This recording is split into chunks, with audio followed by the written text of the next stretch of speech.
Good afternoon. My name is Zach Moser. I'm the administrator at the Dent County Health Center here in Salem. I'm a pharmacist by trade, and I have a passion for immunization and making sure that we prevent disease and take care of people in our county. That's why today we are doing this informational town hall about COVID vaccination specifically. We believe that it is an important first step, or important step towards protecting our county from COVID-19 as it has become a part of our lives. I want to thank all of you who have joined us here today in person, and for those of you watching at home on the live stream. I hope you'll find this informative, and if you have any questions, you can present them here in person. We'll take those questions. And if you're watching the live stream, feel free to post a comment. We are monitoring those comments, and we will answer those questions as necessary. I'm going to start off with a short presentation about some of the updates that have happened with the COVID vaccine over the last few months. There have been a few exciting changes and a few setbacks. So we're going to talk about those and make sure everyone's on the same page. So first, I want to start off by saying, where are we at with COVID vaccination in Dent County? 41.7% of Dent County residents have received at least one dose of a COVID vaccine. About 2,000, just over 2,000 people are fully vaccinated and boosted. So, right now everybody 5 and up is eligible for a booster, at least one booster shot. So there's a lot of people that are still eligible for those boosters that haven't gotten them yet. So that is something we're concerned about. Of course, our unvaccinated rate is higher than average in Missouri, but we have made some pretty good improvements on that in the last year. So 42% is better than we expected it 6 months or a year ago. One thing that we always get questions about is, what are the side effects of the vaccine? People are very worried about what's going to happen when they put this foreign substance in their bodies. And while you're not going to not have side effects, 60, almost 50% or so of people are going to have some kind of side effect, but most of the time those are minor. Sore arm is extremely common. 1 out of 3 people approximately are going to get that. Your arm, I know whenever I got mine, my arm was sore for about a week. And that was unpleasant, but it's a lot better than being in the hospital from COVID-19.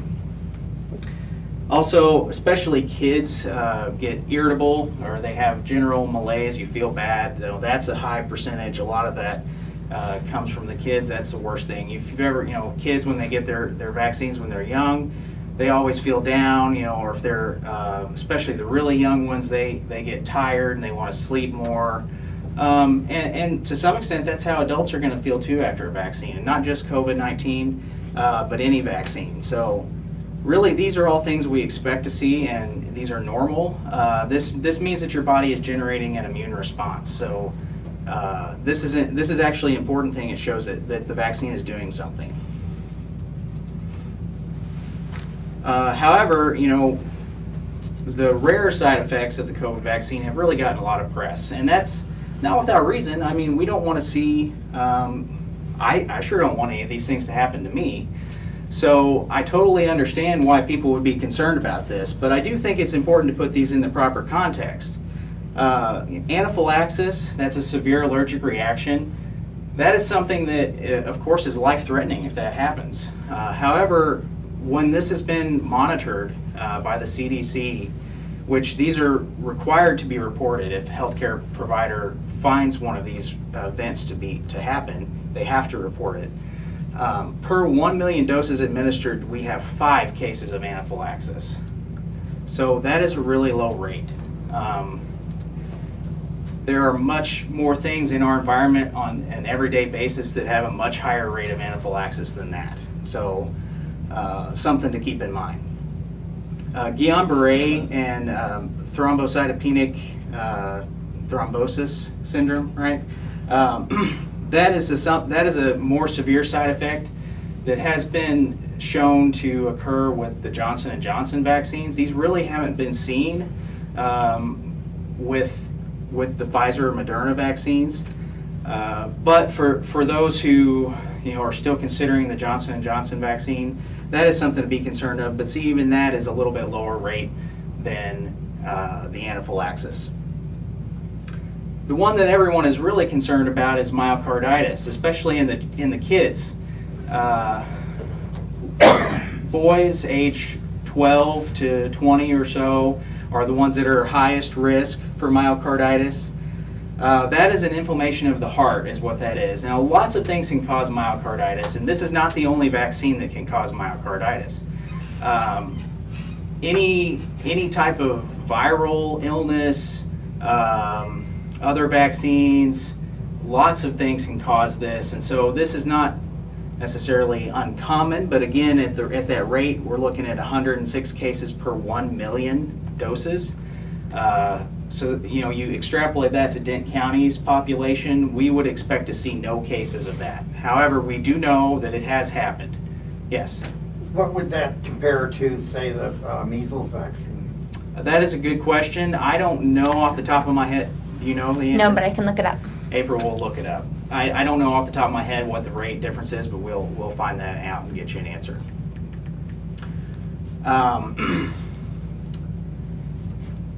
One other thing about myocarditis, when it has been reported in kids who have had the COVID vaccine, those kids, 99% of them recover fully and have no long-term side effects.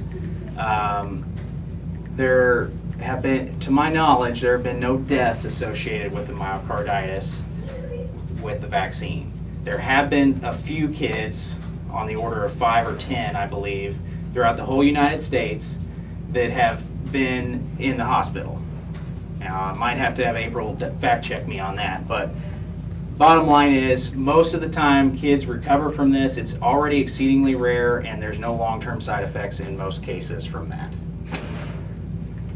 However, it's still something to consider, especially if you have a young male in that age range where you're looking at. There are strategies we've developed to reduce that risk. They've adjusted the dosing interval, so they now say that you can wait to get your second dose of that vaccine for 8 weeks instead of 3 weeks, and that has been shown to reduce that risk. So that is something that we have to fight that risk. So there's a few other things that are new. So one thing is that just a couple months ago, or a few weeks, I would say, a month and a half, the FDA approved the COVID vaccine for everyone ages 6 months and up. So that is actually not the same formulation that adults get. It's a lower dose. Both Pfizer and Moderna have a formulation, and they're both lower dose than what the adults get. So that is something that's new, and we would encourage everyone to consider that. This is a chart because it does get kind of complicated. So if you have questions about which one you think might be the best for you, this chart can kind of help. And as healthcare providers, your nurse, physician, nurse practitioner, pharmacist, we can help you pick which one might be the best for your child. So you see there's several different formulations available. Pfizer has a different one for 6 months to 4 years, 5 to 11. 12 to 17 is actually the same as the adult for Pfizer. Moderna, it's 6 to 5, 6 months to 5 years, 6 to 11 years, and then 12 to 17. So for Moderna, that 12 and up is the same as the adult as well. So the big difference between these two, between the Pfizer and Moderna, the Pfizer is a 3 microgram dose, and it's a 3-shot series, whereas the Moderna is a 10 microgram dose, and it's a 2-shot series for the littlest kids, the 6 months and up.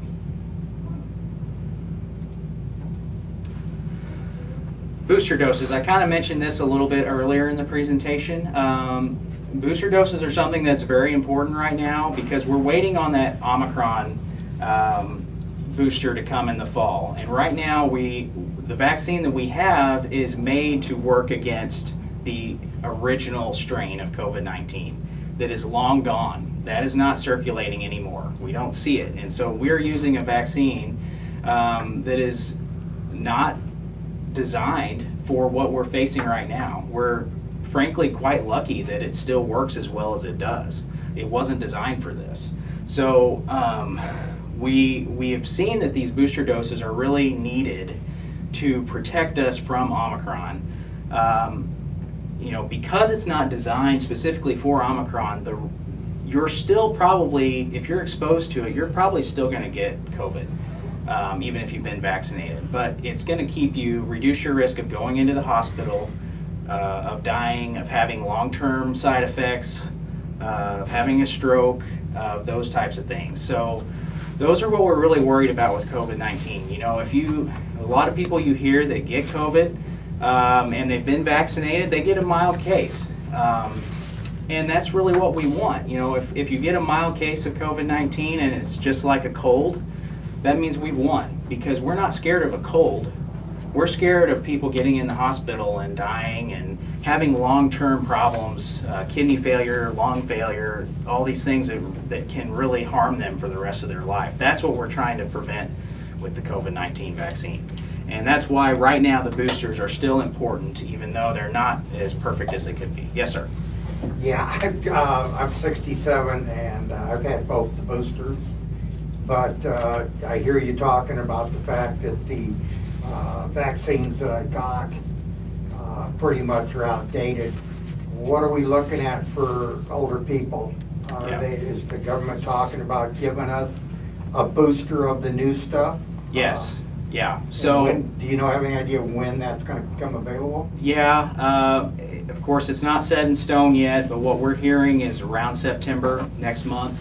They're thinking that that's going to be ready. Of course, that's all pending the studies. You know, we don't know for sure what the results of those studies are going to be. You know, it could end up being like what happened with Pfizer, with the Pfizer kid vaccine. They had to reformulate that and redo the study because when they first did it, they didn't have the dose right, and they had to redo it.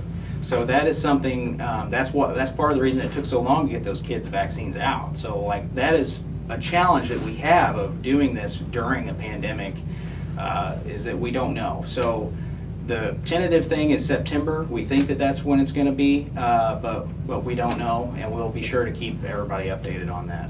I'm not complaining about the ones I did get. I got the COVID about 5-6 weeks ago. Yeah. And I had 2 rough days.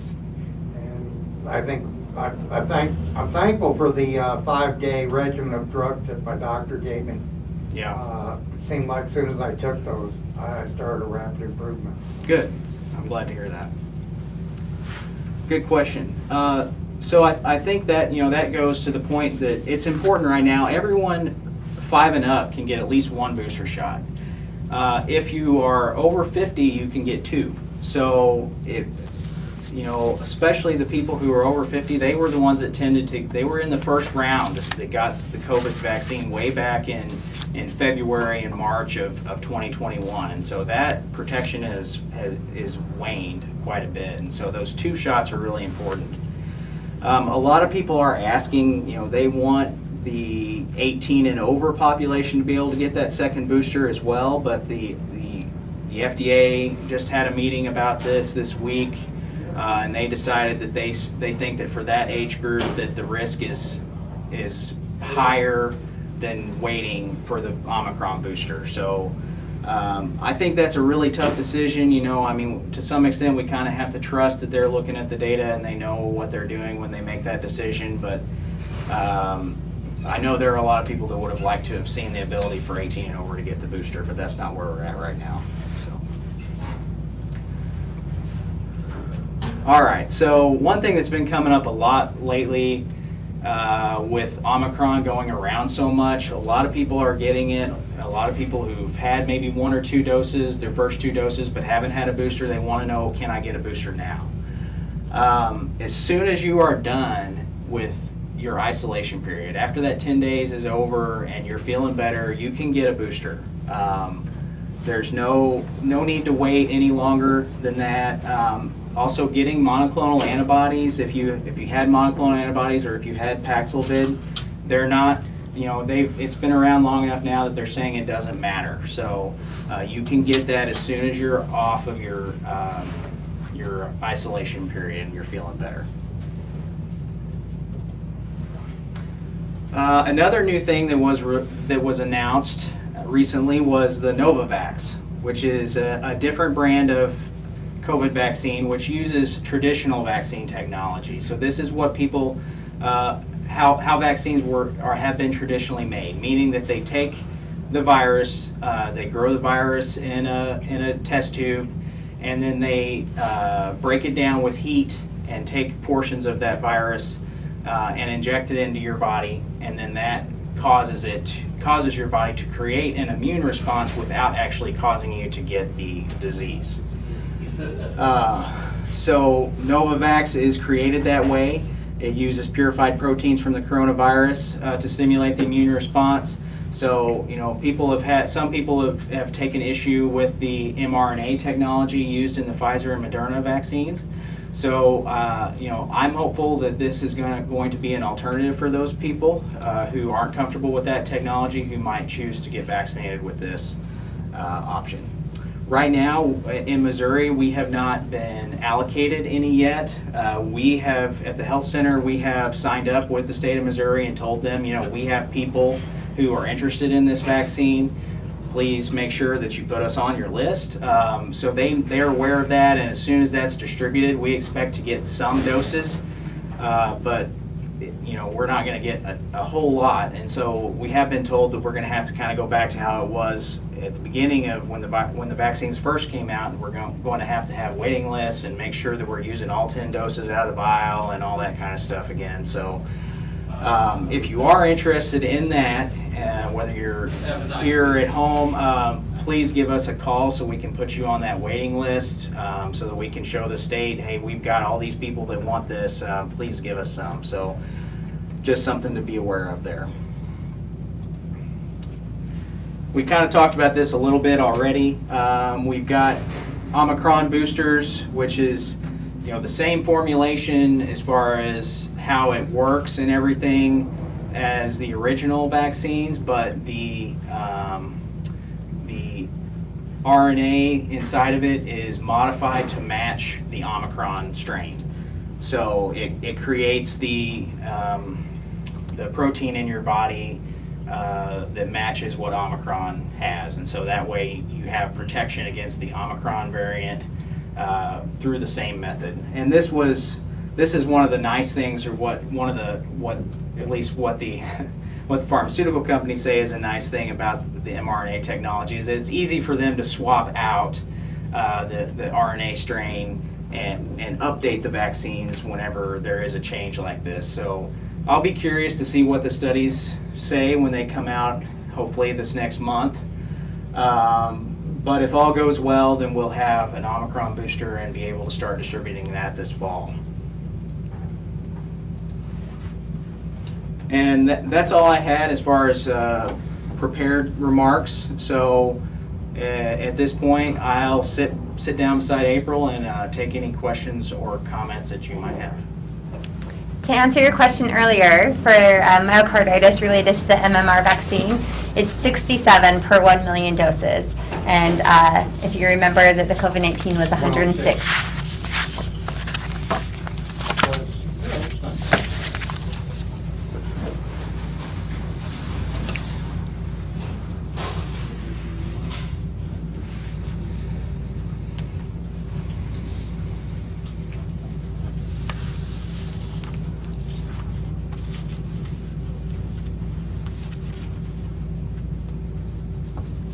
Any questions? Comments? I'd like to just add something if I could for those live streaming. With this being 4 p.m. on a Friday, a lot of folks that might watch this stream later on, because they're still at work and stuff right now. What's the best way to contact you if we do have questions regarding the information in particular that you presented today? Is it best to go directly to the Dent County Health Center and contact you, or is it best to be referred to your doctor about these sorts of questions? It's a good question. We're available in many different ways. So We do always recommend, when you're making these decisions, to speak with your primary care provider. They're the ones who know you best and know what's best for you regarding your health, and so we do recommend that. But if you have questions for us specifically, you can find us at 1010 East Scenic Rivers Boulevard. We're right across from Town & Country Bank. Our phone number is 729-3106 if you want to talk with us. We always have someone available and willing to do that. You can also email us. The best way to get in contact that way would be to go to our website at dentcountyhealthcenter.com. And you can find a lot of information there and a lot of contact information on there. So that's a good place to go. Good questions. We're open 8 to 4:30 Monday through Friday. We close it from 8 to 9 on Wednesdays for staff training. With the new vaccine, that's not considered a live. Correct. Correct. It's not. Yeah, it is not a live. None of these are live vaccines. Okay. No. And then I'm sorry, I came in late. Are you guys expecting with all the vaccinations and how things are going that we're going to get back into the masking up everywhere? Are we going to be seeing that again this fall, do you think? I highly doubt it, because I think the attitude toward COVID has just changed so much. Even the CDC's attitude has changed so much towards it that I just don't see that happening again. People are really wanting to put it behind us, and don't we all? We're all tired of it. So I don't think that. I think that it's still a good idea. We're wearing one right now. Of course, we in healthcare, we wear them anytime we're around patients. We probably should have been doing that before the pandemic, honestly. When you're around sick people. But you kind of always have to think about your risk. Omicron is much more contagious than the original version. Anytime you're going to be in a small space with people, I would recommend it. Obviously, there's certain things that you're not going to be able to do that if you want to go out and eat or things like that. You just got to be smart and know who you're going with, I would say, and don't go with people who are going to go out and get sick and go anyway. So. Yeah, it's a tough question. Yeah. And are you guys collecting any data? I know like Washington University is doing some studies on people who have got COVID and issues that it's caused. Just a large array of Tourette syndromes and different things like that. Are you guys collecting any data on that? At our level, we're not. So it has become very difficult for us to get any data at all. So I would say, we get reports from Salem Hospital and Phelps Health whenever they're doing tests, or if they identify those things, they're required to report those to the state. They don't have to report those directly to us. Same thing with people who are testing positive in our clinic. We're collecting then whatever information we can off of that, but we also state has pretty much told us to stop doing thorough investigations of individuals. So we're not really supposed to be doing that anymore. So we don't. We don't issue quarantine orders or isolation orders. We'll still issue a letter if somebody needs it for to be off of work, but we don't issue orders to quarantine or isolate. And we know that with the increase in availability of home testing, we know there's a lot of people that have COVID that we're not ever aware of. So it's really hard for us. That's why our dashboard has changed. We don't feel comfortable saying there's this many active cases. Now we say this is how many cases were reported to us, because we're kind of just in the dark now, honestly. So. Do you feel like those home tests have a shorter shelf life? We've had a few people say that, they got some of the free ones, Postal Service delivered and stuff, but they've had them a couple of months and now they're not getting any results on them. Yeah, you can always look at when you run the test, there's those two lines on the test. And so if the control line is valid, it really should still be a valid test. But if that control line ever doesn't show up, then that tells you that the test is not good. So. That's all my question. You're talking about side effects.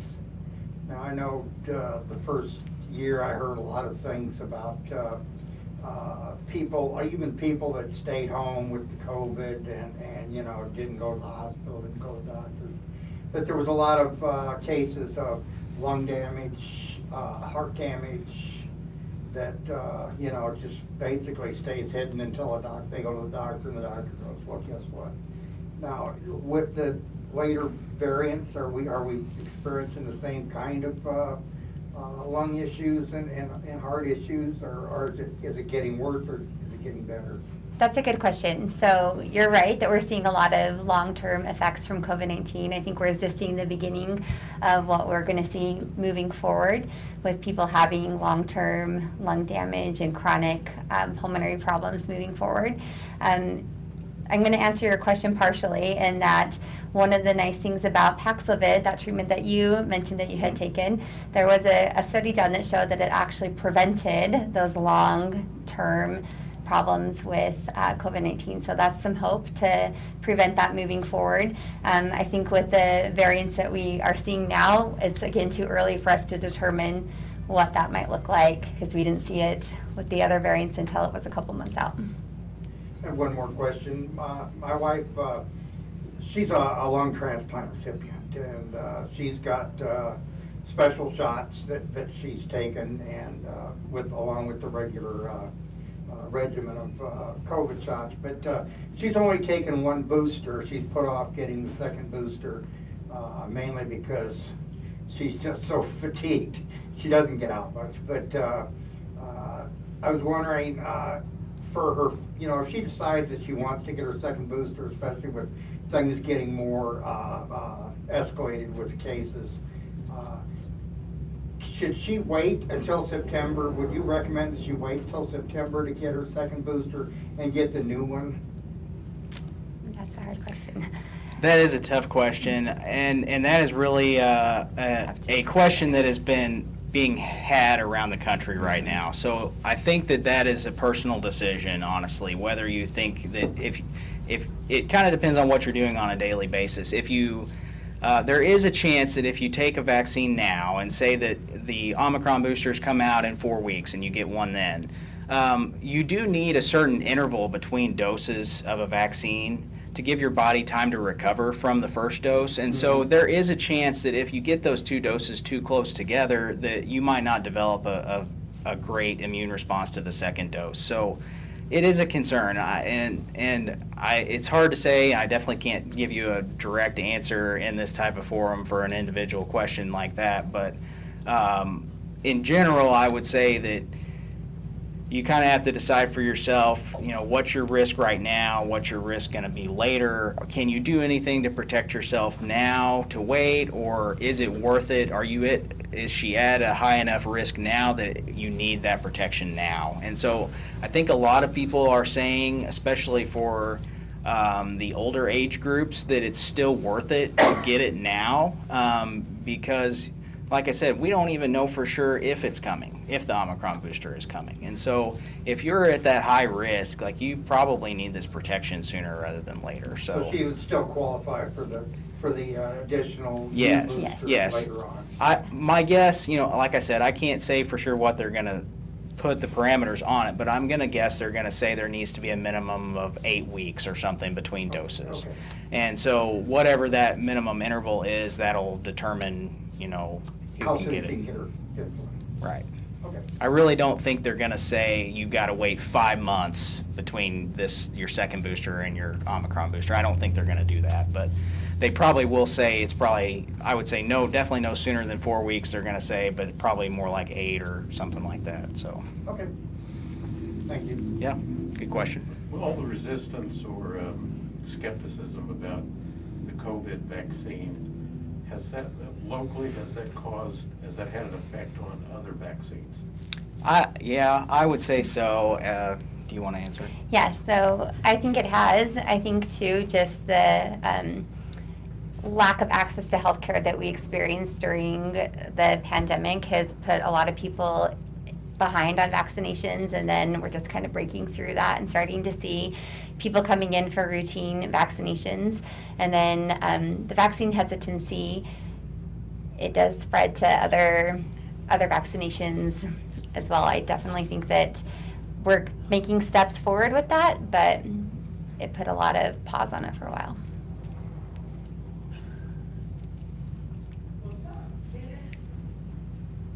Any other questions?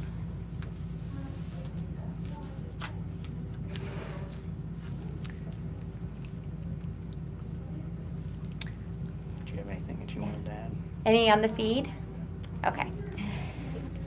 So just quickly, I'll introduce myself since I'm new to Salem and new to the health department. But my name's April Greener. I am a nurse practitioner and just joined the health center.